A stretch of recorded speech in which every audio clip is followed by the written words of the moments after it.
Hi hello నమస్తే welcome to Vihari media. ఈ రోజు మన ముందు ఒక స్పెషల్ గెస్ట్ ఉన్నారు. తన భావాలను అక్షరాలుగా మలచి తన కవితలతో తన రచనలతో ఎంతో మంది హృదయాలను తాకించిన రచయిత నీరజా చంద్రన్ గారు మనతో ఉన్నారు. తన రచనలకి కేవలం ప్రేక్షకుల మన్ననలే కాదు, చాలా 40 నుంచి ఒక 50 అవార్డ్స్ కూడా వచ్చాయి. ఆ అవార్డ్స్ ఏంటో, నీరజా చంద్రన్ గారి ప్రయాణం ఏంటో తెలుసుకునే ప్రయత్నం చేద్దాం. హాయ్ మేడం, నమస్తే. నమస్తే అండి. ఎలా ఉన్నారు? నీరజా చంద్రన్ గారు అంటే నాకు తెలిసి నీరాజనం అనే బుక్ ద్వారా మీరు నాకు పరిచయం. ఆ బుక్ కాకుండా అసలు ఇంకేమైనా బుక్స్ రాసారా? అసలు మీ రచయిత ప్రయాణం ఎలా మొదలైంది? నేను 2011 నుంచి స్టార్ట్ చేశానండి. ఫేస్బుక్ లో అప్పుడు వచ్చిన కొత్త ఫేస్బుక్, నా భావాల్ని ఆ ఫేస్బుక్ వాల్ మీద పోస్ట్ చేయడం స్టార్ట్ చేశాను. అప్పుడైతే చిన్న చిన్న పదాలు, అలతి పదాల్లో చాలా తక్కువ మంది రాసేవాళ్ళు. మామూలుగా కవిత అనగానే ఒక 10 లైన్లు 20 లైన్లు రాస్తూ ఉంటారు. నాకు ఏదైనా కూడా హత్తుకుని, మనసుకు హత్తుకునేలాగా ఒక 4 లైన్లో ఉంటే చాలు అనిపిస్తుంది భావం. ఎవరైనా చదవగలిగేలా ఉండాలి. అలతి పదాల్లో అవతల వాళ్ళని హత్తుకునేలాగా రాస్తా ఉంటాం. అది అలా జనాలను అందరూ ఆదరించారు. అప్పటి నుంచి అలా అలా వస్తూ ఉండింది. రీసెంట్లీ ఒక 2 years బ్యాక్ నేను నీరాజనం అనే బుక్ ని రిలీజ్ చేశాను. నా రాసిన కవితలన్నీ అందులో ప్రింట్ చేసి చేశాను అనమాట ఆ బుక్. అది అసలు మీరు ఇలా రైటర్ గా ఎప్పుడు మారారు? ఎవరన్నా ఇన్స్పైర్ చేశారా? అసలు ఎలా మొదలు పెట్టారు? అది ఎట్లా అంటే, మా మావయ్య గారు బాగా పుస్తకాభిలాష. ఆయనకు వచ్చేది 500 రూపాయల జీతంలో కూడా 300 రూపాయల పుస్తకాలు ఖర్చు పెట్టే అంత పుస్తక ప్రేమికులు ఆయన. మా అత్తగారి ఇంటికి వెళ్ళినప్పుడు సొంత మేనమామ ఆ ఇంట్లో ఒక గది నిండా లైబ్రరీ ఉన్నట్టు ఉంటాయి పుస్తకాలు. మా మ్యారేజ్ అయిన కొత్తలో ఆ పుస్తకాలు తెచ్చుకోవడము, చదవడము, శ్రీ మహాప్రస్థానం దగ్గర నుంచి తెలంగాణ రచనలు, ఓషో కథలు అన్ని మొత్తము అన్ని ఆయన దగ్గర నుంచి, ఆయన కలెక్షన్స్ లోనే నా బుక్ రీడింగ్ అనేది అలవాటైంది. ఎన్ని సంవత్సరాల నుంచి అలా చదివారు మీరు? నా మ్యారేజ్ అయిన ఫస్ట్ ఇయర్ లోనే అన్ని చదవడం స్టార్ట్ చేశా. ఆ చదువుతూ చదువుతూ చదువుతూ అలా చిన్న చిన్న కవితలు అలా రాయడం స్టార్ట్ అయింది. నాకు కూడా నాకు వచ్చిన తెలిసిన భావాలు, నాకు ఎదురయ్యే సంఘటనలు కానీ, ప్రకృతి గురించి అన్ని చాలా సెన్సిటివ్ గా ఉండే కొన్ని ఇన్సిడెంట్స్ చూసినప్పుడు వాటి గురించి రాయడం స్టార్ట్. ఇప్పుడు కవిత అనేది మీరు ఈజీగా అర్థమయ్యేలాగా 3-4 లైన్స్ లో రాస్తారని చెప్పారు. మీరు ఫస్ట్ టైం రాసిన కవిత ఏమైనా గుర్తుందా మీకు? ఫస్ట్ గా అంటే చాలా రాశాను. అందులో బాగా ఎక్కువగా నాకు ఎక్కువ ఇష్టపడే కవిత అంటే, నవ్వనే చిరునామా మనలో ఉంటే స్నేహితులు అనే లేఖలు వస్తూనే ఉంటాయి. ఓ సూపర్ గా ఉంది. నిజంగా మన నవ్వే కనుక చిరునామా అయితే అందరూ ముఖం తెలియకపోయినా ఒక చిన్న చిరునవ్వు నవ్వితే చాలు, అవతల వాళ్ళు కూడా తెలియకుండా వాళ్ళు ఒక చిన్న చిరునవ్వుతోనే పరిచయం వస్తుంది కదా, పరిచయం ఏర్పడుతుంది. మనం ఎక్కడికో వెళ్తూ ఉంటాం, జర్నీ చేస్తూ ఉంటాం, సీరియస్ గా ఫేస్ పెట్టుకుని నిలబడి ఉన్న ఎవరు మనల్ని పలకరించరు సీరియస్ గా ఉంటే. అదే నవ్వుతూ మనము జస్ట్ చిన్న స్మైల్ ఇస్తే చాలు, అవతల వాళ్ళు ఆటోమేటిక్ గా మనకి అట్రాక్ట్ అవుతారు, మాట్లాడతారు. ఎటువంటి బాధలున్నా ఏమున్నా కూడా ఒక చిన్న చిరునవ్వుతో వాటిని తగ్గించుకో. మీ నవ్వు బాగుంటుందని ఎవరైనా చెప్పారా? అయ్యో చాలా మంది అండి. యాక్చువల్లీ ఈ నవ్వు కూడా నాకు ఫస్ట్ లో నేను నవ్వితే నా పళ్ళన్నీ బయట ఉంటాయని ఎక్కువ కామెంట్స్ చేసిన వాళ్ళు చాలా మంది ఉన్నారు. దాంతో నేను చాలాళ్ళు నవ్వనేది అసలు నా పళ్ళు కనిపిస్తే అంత హార్డ్గా ఉంటదేమో అని ఒక ఇన్ఫీరియారిటీ కాంప్లెక్స్ తో కొన్నేళ్ల పాటు ఉన్నాను. అసలు నవ్వేదాన్ని కదా, అలా పెట్టుకుని ఉండేదాన్ని, అసలు ఫొటోస్ కూడా నవ్వేదాన్ని కాదు. అలాంటిది కొద్దిగా నాకు నేను అద్దంలో చూసుకుని, అరే నవ్వితే ఇంత బాగున్నప్పుడు వాళ్ళు ఎవరు అన్నారో నేను ఎందుకు ఫీల్ అవ్వాలి, ఎప్పుడు ఈ స్మైల్ అనేది నేను ఉన్నంత వరకు అలాగే ఉండాలని ఫిక్స్ అయిపోయా. అసలు మీరు చూడడానికి చక్కగా ఒక దేవతలా అనిపిస్తారు. ఎందుకంటే మీ ఫేస్బుక్ గానీ ఇన్స్టా గానీ కూడా నేను చాలా చూస్తా ఉంటాను. వాటి అన్నిటిలో కూడా మంచిగా పాజిటివ్ కామెంట్స్, నెగిటివ్ కూడా ఎక్కడ కనిపించవు.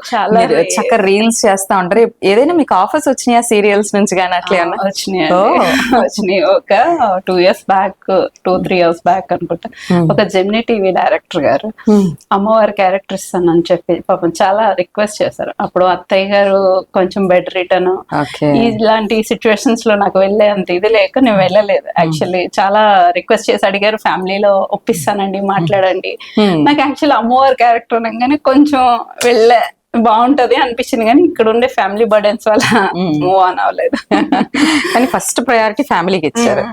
మీరు ఆఫర్ ఒకవేళ వస్తే ఇంట్లో సార్ సపోర్ట్ చేస్తారా మీకు? తప్పకుండా. నేను ఈ రోజు ఒక 10th క్లాస్ చదువుకున్న అమ్మాయి పెళ్లి చేసుకొని ఈ రోజు ఈ స్టేజ్ లో నేను డిగ్రీ చేశాను, పీజీ చేసా, ఎంబీఏ చేసా, జాబ్ చేసి కొన్నాళ్ళు రిజైన్ చేశాను. ఇప్పుడు ఈ స్టేజ్ వరకు నేను రావడానికి కారణం నా బ్యాక్ బోన్ ఆయనే కదా. సూపర్. అందుకే నా పేరులో సగం ఇచ్చేసాను. చంద్రన్ గారు. సార్ పేరండి? జయచంద్రన్. ఓ, జయచంద్రన్ గారు. నేను ఇచ్చాను దాంట్లోంచి నేను తీసేసుకున్నా. ఎందుకంటే ఇంత దేవతామూర్తిని మాకు పరిచయం చేశారంటే మీరే కారణం ఖచ్చితంగా. ఆయన ఉండబట్టి, మీకు బ్యాక్ బోన్ గా ఉండబట్టి. మీరు చెప్పారు అసలు 10th క్లాస్ చదువుకున్న అమ్మాయి ఒక MBA వరకు చదువుకొని జాబ్ చేస్తూ, అలాగే ఒక రైటర్ గా కూడా మీరు కోర్స్ కూడా చేశాను. ఇదంటే సపోర్ట్ 100%. ఇప్పుడు అంటే ఇప్పుడు ఇది వరకు వచ్చాయి అని చెప్పారు, ఇప్పుడు ఏమన్నా ఆఫర్స్ ఏమన్నా వస్తున్నాయా? ఈ మధ్య ఒకటి వచ్చింది, ఇంకా రివీల్ చేయలేదు. స్టార్ట్ అయిన తర్వాత ప్రాజెక్ట్ స్టార్ట్ అయ్యాక కంపల్సరీ. సరే, అయితే ప్రాజెక్ట్ స్టార్ట్ అయ్యాక ఫస్ట్ మా విహారీ మీడియాలోనే రివీల్ చేయాలి తప్పకుండా. ఇప్పుడు బేసిక్ గా ఒక రైటర్ గా మీరు మొదలు పెట్టారు ప్రయాణం అంతా. అయితే ఇప్పుడున్న జనరేషన్, ఈ జెన్జీ కిడ్స్ కానీ ఈ జనరేషన్ అంతా కూడా బుక్స్ చదవట్లా. బుక్స్ చదవాలంటే ఎలాంటి బుక్స్ చదవాలి? సోషల్ మీడియా దీని మీద ఎలాంటి ప్రభావం చూపిస్తుంది? మెయిన్ అసలు పుస్తకం అనేది అలవాటు లేకుండా అయిపోయారండి యూత్. అందువల్లే ఈ మొబైల్ కి, సోషల్ మీడియాకి అంతలా ఎడిక్ట్ అయిపోతున్నారు. ఈవెన్ దో నేను కూడా ఇంతకు ముందు డైరీలో రాసేదాన్ని. ఎప్పుడైతే ఈ స్మార్ట్ ఫోన్స్, అందులో నోట్ ప్యాడ్స్ ఇవన్నీ వచ్చేసినాయో, మేము కూడా చెప్పాలంటే దానికి ఎడిట్ అయినట్టే అయిపోయాం. ఎందుకంటే అవి కూడా మేము అందులో రాసుకుంటున్నాం మొబైల్స్ లో. కానీ బుక్ లో రాసింది, మనం రాసే ప్రతి అక్షరం మన హత్తుకుంటుంది, మనసుకు హత్తుకుంటుంది. చదివేది కూడా బుక్ చదివితే అది మనసు లోతుల్లోకి వెళ్తుంది. ఒక విషయం PDF లో చదువుతున్నాం, అది చదివితే దాని వల్ల ఏమి ఎక్కదు, బుర్రలోకి ఏమి వెళ్ళదు, ఏంటన్నది తెలియదు. అదే మీరు ఒక పదాన్ని చదువుతూ ఉంటే, బుక్ తీసి చదువుతూ ఉంటే, ఒక పేరా అవ్వంగానే ఆ పేరాలో ఉండే భావం, అర్థం అన్ని కూడా మనసు లోతుల్లోకి వెళ్తాయి ప్రతి ఒక్కరికి. శ్రీ మహాప్రస్థానం ఉంది, నేటి యువత చదవాల్సిన పుస్తకం అది. అది చదివితే ఇంకేం అవసరం ఉండదు, అంత బాగుంటుంది. ఇంకేమైనా బుక్స్ సజెస్ట్ చేస్తారా ఈ జనరేషన్ కి? మన యుద్ధన్పూడి సులోచన రాణి గారు ఎంత బాగుంటాయి, చాలా బాగుంటాయి ఆవిడ. మీరు కూడా ఇంకా బుక్స్ చదువుతున్నారా? ఇంకా చదువుతూ ఉంటారా? ఈ మధ్య లేదు, చాలా తగ్గిపోయింది. టు బి ఫ్రాంక్ అయితే తగ్గిపోయింది. కానీ మాకు కవి మిత్రులు వాళ్ళ పబ్లిష్ చేసినప్పుడు వాళ్ళ బుక్స్ అవి కంపల్సరీ నాకు పంపిస్తూ ఉంటారు. అవన్నీ మాత్రం చదువుతూ ఉంటారు. అలాగే మీది కవి నీరాజనమో సమ్ అనేది ఒకటేదో ఉంది, దాని గురించి ఏమైనా విశ్లేషిస్తారా? నీరాజనమా? నీరాజనం నా బుక్, నేను రిలీజ్ చేసిన బుక్. అది నేను రాసిన పోయిటరీకి సంబంధించి ఒక 60 కవితలు మొత్తం అన్ని కలిపి, అన్ని రకాలు, ఒక సబ్జెక్ట్ ఒక టాపిక్ అని కాదు. అది నేను రెగ్యులర్ గా వచ్చేసరికి జాబిల్లి అని ఒక మాసపత్రిక ఉంటుంది, దాంట్లో పిల్లల కథలు రాసి పంపిస్తూ ఉండేదాన్ని. అవి మంత్లీ మ్యాగజైన్ జాబిల్లి అని. ఇప్పుడు ప్రెసెంట్ అది క్లోజ్ చేస్తారు. లాస్ట్ ఒక 2 years వరకు, లాస్ట్ 2 years బ్యాక్ వరకు రెగ్యులర్ గా దానికి స్టోరీస్ రాసే పిల్లల కథలు. ఎప్పుడైనా మీరు రాసిన కవితలు గానీ, లేకపోతే మీరు ఏదైతే చెప్తున్నారో స్టోరీస్ గానీ, ఇవన్నీ చదివి పాఠకుల నుంచి ఒక బెస్ట్ కాంప్లిమెంట్ ఏదైనా ఉందా? చాలా ఉంటాయండి, మీరు మర్చిపోలేని కాంప్లిమెంట్. చాలా కాంప్లిమెంట్స్ ఉంటాయి. నా బుక్ రిలీజ్ అయిన తర్వాత, నేను బుక్ రిలీజ్ చేశాను అంటే నేను ఏదో ఆర్భటంగా చేయలేదు. మా పేరెంట్స్ ఇద్దరు, మా వారు తిరుపతి నాకు వెంకటేశ్వర స్వామి అంటే చాలా దయం, చాలా భక్తి ఎక్కువ నాకు వెంకటేశ్వర స్వామి. ఆ స్వామి వారి సన్నిధిలో మా తల్లిదండ్రుల చేతుల మీదుగా, మా వారి చేతుల మీదుగా బుక్ రిలీజ్ చేశా. చేశాక అది వచ్చి తీసుకొచ్చి నేను Facebook లో పోస్ట్ పెట్టా, ఇట్లా రిలీజ్ అయ్యింది, ఇట్లా సో అండ్ సో అని చెప్పి. అన్ని బుక్స్ 500 బుక్స్ ప్రింట్ చేయించా. 500 బుక్స్ కూడా సోల్డ్ అవుట్. ఫేస్బుక్ ఫ్రెండ్స్ అందరు వాళ్ళు తీసుకున్నాక బుక్ నాకు అందింది అని చెప్పి వీడియోస్ చేసి చూపించిన వాళ్ళు కూడా చాలా ఉన్నారు. చాలా హ్యాపీ, చాలా అప్రిషియేషన్ వచ్చింది, చాలా హ్యాపీ అనిపించింది. అలాగే మీతో మాట్లాడినప్పుడు ఇందాక కొన్ని మ్యాగజైన్స్ లో కూడా మీ ఫోటోని వేశారు అని తెలిసింది. స్వర్ణ తేజం అని ఒక మాసపత్రిక ఉంది, తెలుగు వాళ్ళు, తెలుగు ఆంధ్ర తెలంగాణ రెండిట్లో వస్తుంది. నియర్ బై 7,000 కాపీస్ వస్తాయి, అందులో నాది పడింది. అప్పుడు చాలా హ్యాపీ ఫీల్ అయ్యారా? హ్యాపీ, మామూలు హ్యాపీ కాదు. ఒక మ్యాగజైన్ కవర్ పేజ్ రావడం అంటే మామూలు విషయం కాదు. బేసిక్ గా హీరోయిన్స్ కి, ఆర్టిస్ట్ కి వస్తుంది అవకాశం, మీకు వచ్చింది. 2 times వేశారు వాళ్ళు. చాలా హ్యాపీ ఫీల్ అయ్యారు. అది ఓన్లీ నా FB లో పెట్టిన ప్రొఫైల్ పిక్చర్ చూసి నన్ను పింగ్ చేసి మేడం ఇట్లా మీ గురించి సో అంత తెలుసుకొని నా బయోడేటా అంత లోపల పేజ్ బుక్ లోపల రాసి కవర్ పేజ్ నా ఫోటో వేశారు. చాలా హ్యాపీ అనిపించింది, లైఫ్ లో మర్చిపోలేదు. ఫస్ట్ నుంచి స్టడీస్ లో అంతా కూడా మీరు అప్పటి నుంచి కూడా బుక్స్ అవి చదివేవాళ్ళు అని చెప్పారు. అవి మీరు రచయితగా ఫస్ట్ మిమ్మల్ని గుర్తించింది ఎవరు? రచయితగా గుర్తించిందంటే సోషల్ మీడియానే. ఎందుకంటే నేను అక్కడే పబ్లిష్ చేసేదాన్ని. నేను రాస్తున్న విషయం కూడా 3-4 ఏళ్ల వరకు కూడా మా రిలేటివ్స్ గానీ అప్పట్లో ఫేస్బుక్ అంటే అంత తెలియదు. సో అందుకని అందరికి కూడా ఎవరికి అంత తెలియదు. ఆ తర్వాత నేను అందులోనే రాస్తూ ఆ తర్వాత కొద్దిగా ఈ కాంపిటీషన్స్ కి రాయడము. గుంటూరులో ఒకటి జరిగింది కవులది సంబంధించి, ఏదో మర్చిపోయా, తెలుగు మహాసభలు కాకుండా ఇలా గుంటూరులోనే పోయిటరీకి సంబంధించి దానికి నేను పంపించాను. ఫస్ట్ టైం నేను అక్కడికి వచ్చి తీసుకున్నా. ఫస్ట్ టైం స్టేజ్ ఎక్కడం అనమాట 2016.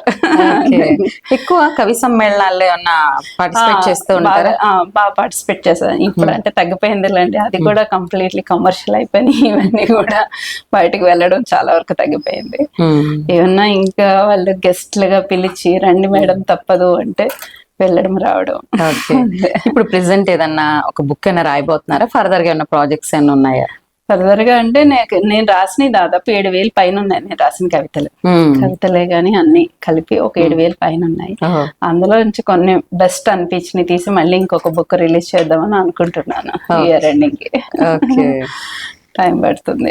మిమ్మల్ని ఇన్స్పైర్ చేసిన రైటర్ ఎవరైనా ఉన్నారా? అందరివి చదువుతూ ఉంటాను. ఒక ఫేవరెట్ రైటర్ ఎవరైనా? ప్రత్యేకించి చలం రచనలు బాగా ఇష్టం.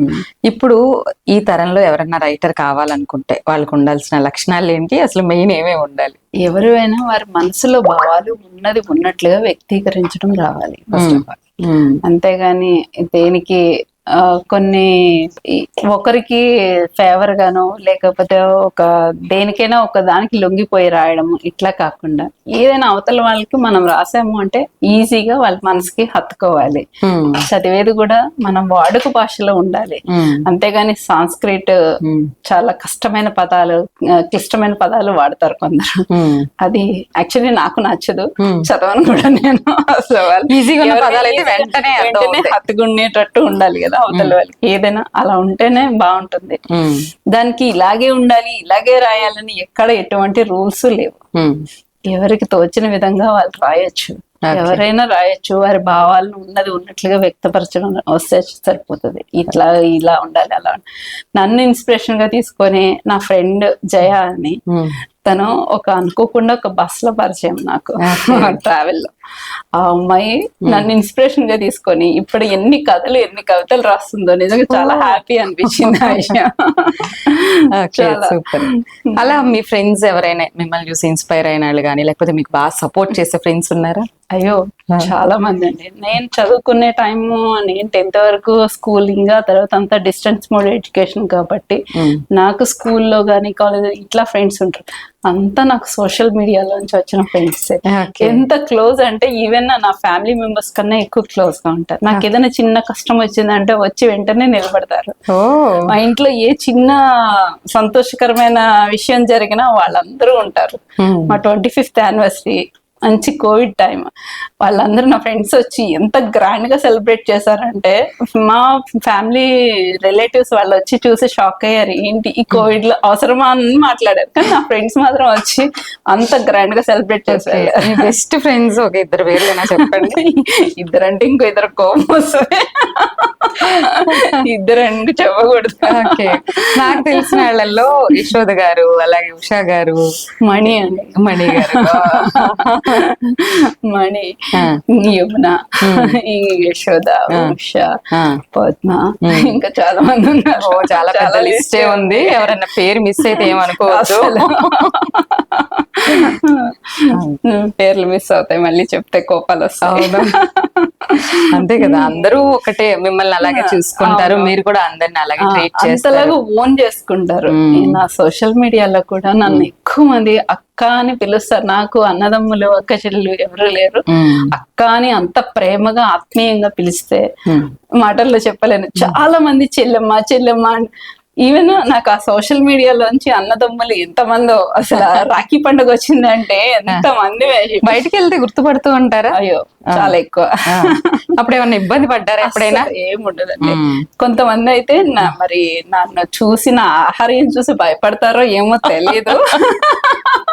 వచ్చి నన్ను చూసి తర్వాత వెళ్ళి ఫేస్బుక్ లోను ఇన్స్టాలో మెసేజ్ చేస్తారు, మేడం మిమ్మల్ని వాళ్ళ చోట చూసాము, పలకరించాలంటే భయం వేసింది.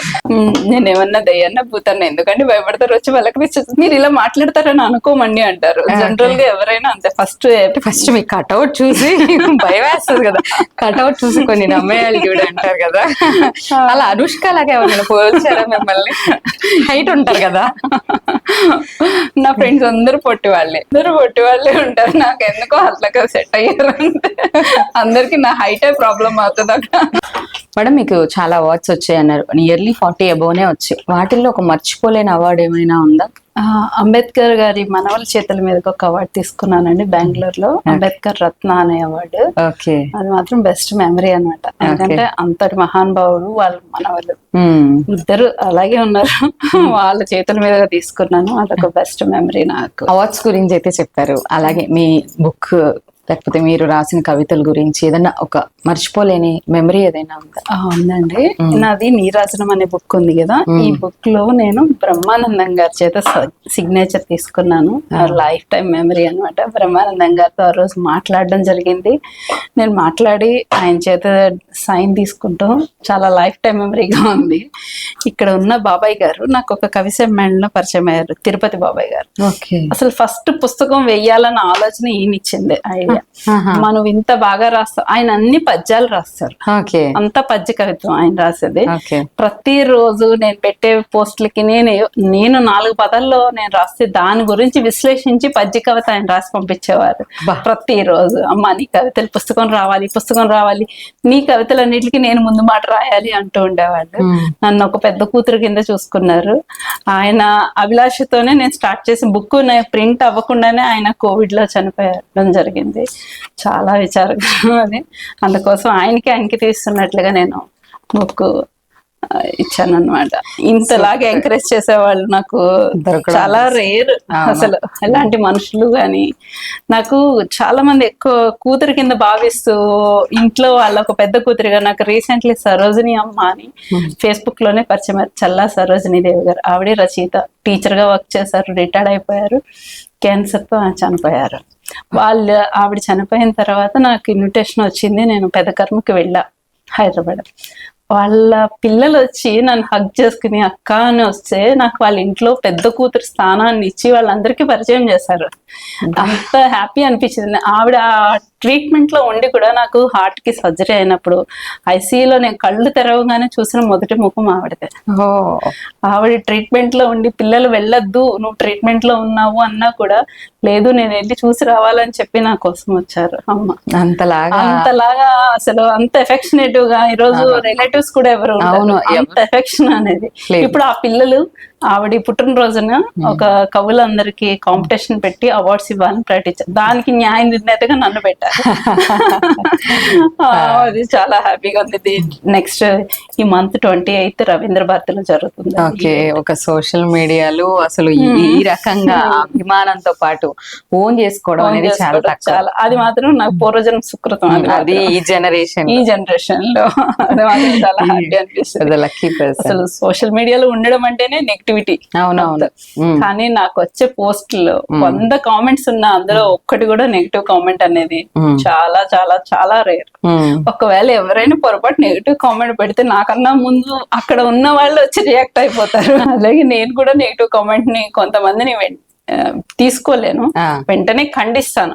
కొంతమంది ఎందుకండి నెగిటివ్ వస్తే మాత్రం వదిలేయచ్చు కదా అంటారు. వదిలేస్తే ఏమవుతుంది, అదే అలసైపోతుంది. వెంటనే వాళ్ళకి ఏ విధంగా అయితే సమాధానం చెప్పాలో ఆ విధంగా సమాధానం చెప్పి వీడియో రిలీజ్ చేసేస్తాను. లైట్ తీసుకోను. ఓకే మేడం, మా కోసం మీ టైం స్పెండ్ చేసి మీ అనుభవాలు అలాగే మీ రచనా ప్రయాణం మాతో పంచుకున్నందుకు specially thank you. Thank you. చూసారు కదా, ఈ రోజైతే నీరజ చంద్రన్ గారి జీవిత ప్రయాణం అలాగే ఆమె రచనా ప్రయాణం గురించి కూడా తెలుసుకున్నాం. మరో గెస్ట్ తో మళ్ళీ కలుద్దాం. Until then keep watching Vihari media.